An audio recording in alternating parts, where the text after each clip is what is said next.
Hello friends, welcome back to MKP English. நாம் இது வரைக்கும் நம்மளோட வீடியோஸில் டிஃப்ரெண்ட் சென்டென்ஸ் ஸ்ட்ரக்சர்ஸை எப்படி ஃப்ரேம் பண்ணுறது அப்படின்னு பார்த்துட்டு வந்தோம். இப்போ நாம் ஒரு சென்டென்ஸை இன்னொரு சென்டென்ஸோட எப்படி கனெக்ட் பண்ணுறது அப்படின்னு தான் பார்க்க போகிறோம். நான் வரும்போது அவன் சமைச்சிக்கிட்டு இருந்தான், நான் ரூமுக்குள்ளே என்ட்ராகும்போது லைட்ஸ் ஆஃப் ஆகிடுச்சு, இப்படியெல்லாம் பொழுது பொழுது அப்படின்னு சொல்லுவோம் இல்லையா? இது மாதிரியான சென்டென்சஸ் தான் எப்படி இங்கிலீஷில் சொல்லலாம் அப்படின்னு பார்க்க போகிறோம் ஃப்ரெண்ட்ஸ். நான் ரூமுக்குள்ளே போனேன் அப்படின்றத இங்கிலீஷில் எப்படி சொல்லுவோம்? I entered the room. I entered the room. Lights off ஆகிடுச்சு அப்படின்றத இங்கிலீஷில் எப்படி சொல்லுவோம்? The lights went off. The lights went off அப்படின்னு சொல்லுவோம். இப்போது இந்த ரெண்டு சென்டென்சஸையும் கனெக்ட் பண்ணுற மாதிரி ரூமுக்குள்ளே போன போது லைட்ஸ் ஆஃப் ஆகிடுச்சு அப்படின்னு சொல்லுவோம் இல்லையா? இதை எப்படி இங்கிலீஷில் சொல்லலாம் அப்படின்னா, The lights went off when I entered the room. The lights went off when I entered the room அப்படின்னு சொல்லலாம். இல்லை, இதையே கூட நாம் திருப்பி when I entered the room the lights went off. The lights went off அப்படின்னு சொல்லலாம். நீங்கள் வென்னை யூஸ் பண்ணி சென்டென்ஸை ஸ்டார்ட் பண்ணீங்க அப்படின்னா அந்த சென்டென்ஸ் முடிஞ்ச உடனே காமா வைக்கணும். When I entered the room, comma, the lights went off. Students இந்த காமாவை கமா அப்படின்னு தப்பாக ப்ரொனவுன்ஸ் பண்ணுவாங்க. அதை சரியாக காமா அப்படின்னு தான் சொல்லணும். நீங்கள் வென்னை கொண்டு ஸ்டார்ட் பண்ணீங்க அப்படின்னா when I entered the room, comma, the lights went off. இதையே நீங்கள் திருப்பி சொன்னீங்க அப்படின்னா காமா தேவைப்படாது. The lights went off when I entered the room அப்படின்னு சொல்லலாம். சரி, இப்போ நாம் இங்கே வென்னை யூஸ் பண்ணோம் இல்லையா? இதுக்கான அர்த்தம் என்ன அப்படின்னு பார்க்கலாம். எந்த சுச்சுவேஷனில் நாம் வென்னை யூஸ் பண்ணணும் அப்படின்னும் பார்க்கலாம். சில சமயம் நாம் ரெண்டு விஷயம் ஒரே நேரத்தில் நடக்குது அப்படின்னு சொல்ல வேண்டி வரும். ஒன்று நடந்துக்கிட்டு இருக்கப்போ இன்னொன்றும் நடந்துக்கிட்டு இருக்கு அப்படின்னு சொல்ல வேண்டிய சூழல் வரும். அந்த மாதிரியான சுச்சுவேஷனில் தான் இந்த வென்னை நாம் யூஸ் பண்ணுவோம். I was sleeping when the phone rang. I was sleeping when the phone rang. நான் ஃபோன் வந்தப்போ தூங்கிக்கிட்டு இருந்தேன் அப்படின்னு அர்த்தம்.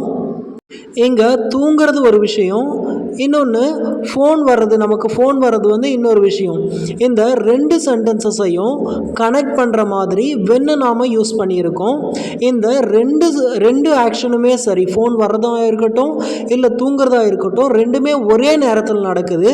தூங்கிட்டு இருக்கிறப்ப தான் ஃபோன் வந்தது. இப்படி ஒரே நேரத்தில் ஒன்று நடந்துக்கிட்டு இருக்கும்போதே இன்னொன்றும் நடந்துக்கிட்டு இருக்கு அப்படின்னு சொல்கிறதுக்காக தான் இந்த வென்னை நாம் யூஸ் பண்ணுவோம். I was watching TV when my brother came home. I was watching TV when my brother came home. N brother வீட்டுக்கு வந்தப்போ நான் டிவி பார்த்துக்கிட்டு இருந்தேன் அப்படின்னு அர்த்தம். இங்கே ரெண்டு விஷயமும் ஒரே நேரத்தில் நடக்குது. The baby was sleeping when the phone rang. The baby was sleeping when the phone rang. Phone வந்தப்போ குழந்தை தூங்கிட்டு இருந்தான் அப்படின்னு அர்த்தம். He was cooking when I arrived. He was cooking when I arrived. நான் வந்தப்போ அவன் சமைச்சிக்கிட்டு இருந்தான் அப்படின்னு அர்த்தம். இந்த வென்னை நாம் ரெண்டு ஆக்ஷன் ஒரே நேரத்தில் நடந்தால் மட்டும் யூஸ் பண்ணுறதில்ல. ஒரு ஆக்ஷன் நடந்து முடிஞ்சு உடனே இன்னொரு ஆக்ஷன் நடந்தாலும் அங்கேயும் நாம் இந்த வென் அப்படின்றத யூஸ் பண்ணலாம். இப்போது அதன் மேலே சில எக்ஸாம்பிள் சென்டென்ஸை பார்க்கலாம் friends. I stood up when the teacher entered. I stood up when the teacher entered. அதாவது டீச்சர் கிளாஸுக்குள்ளே நுழையும் போது நான் எந்திரிச்சேன் அப்படின்னு அர்த்தம். இங்கே எந்த ஆக்ஷன் முதல்ல நடந்தது அப்படின்னு பார்த்தோம்னா டீச்சர் கிளாஸுக்குள்ளே வர்றது. நான் எந்திரிக்கிறது ரெண்டாவதாக நடக்குது. இங்கே ஒரு ஆக்ஷன் நடந்து முடிஞ்சு இன்னொரு ஆக்ஷன் நடக்குது, உடனுக்குடனே நடக்குது. இந்த மாதிரியான சுச்சுவேஷன்லையும் நாம் வென்னை யூஸ் பண்ணலாம். ரெண்டு ஆக்ஷன் ஒரே நேரத்தில் நடந்தாலும் யூஸ் பண்ணலாம், ஒன்று நடந்து முடிஞ்ச உடனே இன்னொன்று நடந்தாலும் யூஸ் பண்ணலாம். இப்போது ரெண்டு ஆக்ஷன்ஸ் ஒரே நேரத்தில் நடக்குது இல்லையா? இல்லை, ஒரு ஆக்ஷனுக்கு அடுத்து இன்னொரு ஆக்ஷன் நடக்குது. இந்த மாதிரியான சுச்சுவேஷனுக்கு வென்னை மட்டும்தான் நம்மளால் யூஸ் பண்ண முடியுமா அப்படின்னு கேட்டிங்கன்னா, இல்லை, வைல் அப்படின்ற வேர்டை கூட யூஸ் பண்ணலாம். ஆனால் வென்னுக்கும் வைலுக்கும் சின்ன டிஃப்ரென்ஸ் இருக்குது. அது என்னென்னு பார்க்கலாம் ஃப்ரெண்ட்ஸ். இப்போ என்ன டிஃப்ரென்ஸ் அப்படின்னு பார்த்தீங்கன்னா, வென் அப்படின்றது ஷார்ட் ஆக்ஷனை கனெக்ட் பண்ணுறதுக்கு உதவும். ஆனால் இந்த வைல் அப்படின்றது டூ லாங் கண்டினியூஸ் ஆக்ஷனை கனெக்ட் பண்ணுறதுக்கு உதவும். இப்போது இந்த ரெண்டு சென்டென்சஸை கவனிங்க. I was sleeping when the alarm rang. I was sleeping when the alarm rang. I was sleeping while my brother was studying. I was sleeping while my brother was studying. இங்கே முதல் சென்டென்ஸில் வென்னுக்கு அடுத்து ஒரு ஷார்ட் ஆக்ஷனை கொடுத்துருக்காங்க. அதாவது continuous ஆக்ஷனை கொடுக்கல. தி அலாம் was ringing அப்படின்னு கொடுக்கல, ஷார்ட்டாக அலாம் ரேங் அப்படின்னு சொல்லியிருக்காங்க. நாம் இந்த மாதிரியான ஷார்ட் ஆக்ஷனுக்கு, கண்டினியூஸ் ஆக்ஷன் இல்லாமல் ஷார்ட் ஆக்ஷனுக்கு இந்த வென்னு தான் அதிகமாக யூஸ் பண்ணுவோம். அதே மாதிரி கீழே இருக்கிற சென்டென்ஸை கவனிங்க. I was sleeping while my brother was studying. இங்க was sleeping was studying இந்த ரெண்டுமே கண்டினியூஸ் ஆக்ஷன்ஸ் தான். இது மாதிரி கொஞ்சம் லென்த்தாக கண்டினியூஸாக போகிற ஆக்ஷன்ஸ்க்கு நாம் while யூஸ் பண்ணுவோம். ஆனால் முதல் சென்டென்ஸில் was sleeping மட்டும்தான் கண்டினியூஸ் ஆக்ஷன், அலாம் ரேங் வந்து கண்டினியூஸ் ஆக்ஷன் கிடையாது. அதனால் வென்னை யூஸ் பண்ணியிருக்கோம்.